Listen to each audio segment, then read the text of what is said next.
Dun, dun, dun, dun, dun.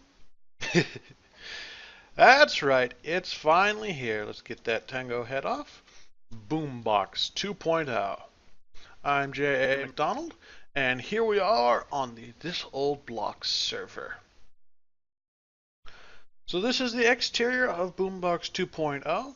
As you can see, this time I did make it into a perfect square, and this white section here is the entire profile of this thing. So the maze is also a perfect square under the building, unlike last time where it kind of went off into nowhere. That being said, this place is less feature-packed, but better than the old place was. Instead of having those nice, amazing chest rooms, you just have a single chest here. By the way, do you like the walls? They're TNT and Tango Heady. I tried to do a giant Tango Head, but it doesn't work very well. Anyhow, just a single chest for people's to store stuff in. Then if you take these stairs up, you get to the master control room. Now up here, what's that button do? Oh, refresh levers. This place is new levers under the whole maze. I got tired of them breaking on the last maze, so I just put that button in. We have the dial map, which for some reason isn't working. But it should be working, but it's not working. So, yeah. Then we have our master clock speed. Let's set that to 1. Our chest clock speed, our bonus chest clock speed, and our wall clock speed. I don't remember which is which. Then, of course, whether one is fast or slow. I think it's slow, but I don't remember. Then we have 3 buttons, one for raising, one for lowering, and one for randomizing the walls. Now, if I just duck into spectator mode here, we can take a look behind the scenes. There are our 3 blocks. I'm thinking higher is faster, come to think of it. Here is all the obnoxious redstone out the back. I took the time and trouble to make a clock which could trigger separate clocks with adjustable clock rates. And that's this mess back here. This thing is one of the clocks, I do believe. Yeah. And every time that it receives a pulse from the main clock, it decrements a counter around here somewhere. And that counter gets reset by this strength out here. If I recall, that would mean lower values are faster, wouldn't it? Whatever. I don't exactly remember how this thing works, even though I was the one that designed it. That happens sometimes. It's obnoxious. Ah, okay. So I remember how it works. So just let me duck into creative here. That is not creative. That is a ceiling.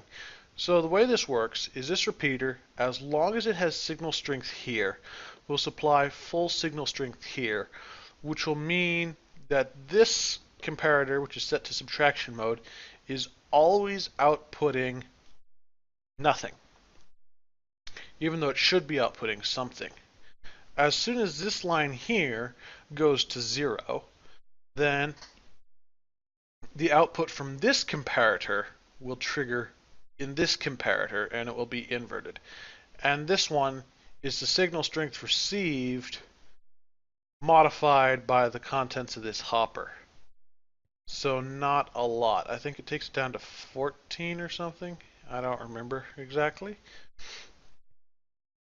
But then that goes into this fade clock, which is actually a fade maintainer right now, because I have it getting 1 tick pulses of 1 power to decrement the pulse manually, and those pulses are being controlled over here by the master clock, which is running on a similar system, except it's running on a torch-based fade clock. Then all three of these have a similar setup, but they aren't quite tileable, so I had to mirror them. Then over this way is the broken detector circuit here. It's lighting up the right light, and I verified that this command is the right command.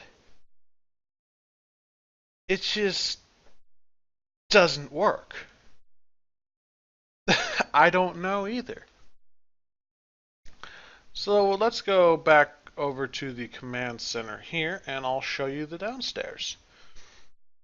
I really like how I handled the stairs here because they go diagonally down to another waiting room where they can go straight down to the maze level. This is the maze I've designed.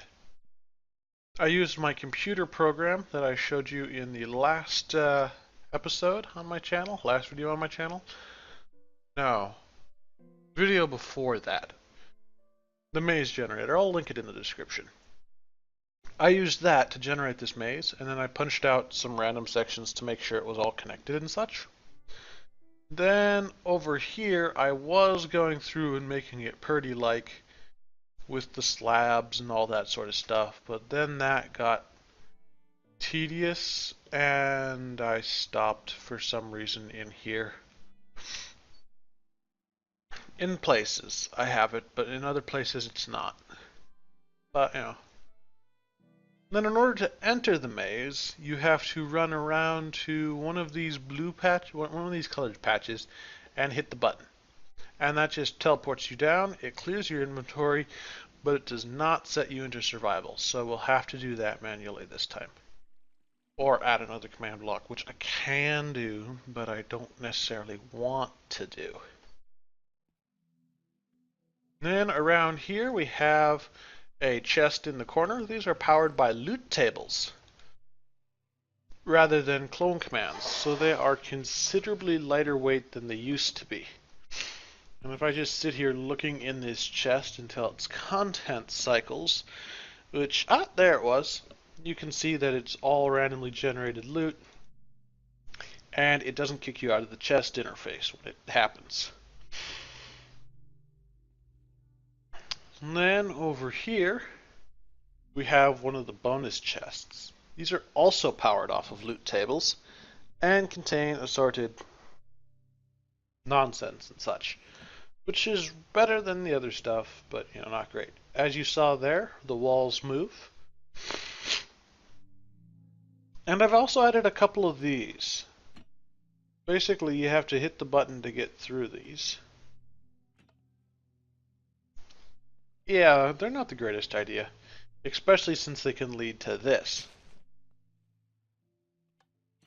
Fortunately, there's a kill that takes care of things like that, so I'm not too worried about that.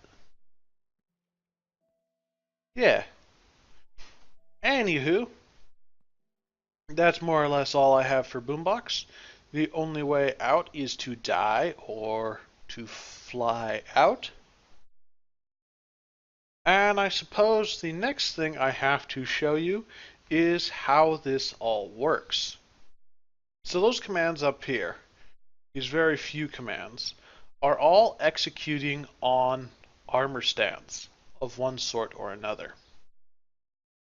Now the armor stands have very specific names and are buried down under this level where I have the row of levers and another floor that is far enough away from the levers that if we spill water like this, how did that water spill? Whatever. It won't hit any other torch except the affected block, because that was a problem in the previous BoomBox. So, back into spectator mode, you have your floor here, and then under here, we have all of the armor stands. Now, their names aren't being shown right now, but there are three different types. There is BB wall, BB chest, and BB bonus. The BB wall ones, short for BoomBox wall of course, are affected every time I need to change a wall. And the BoomBox chests are affected every time I need to reset a loot table, and the bonus will set a bonus loot table instead.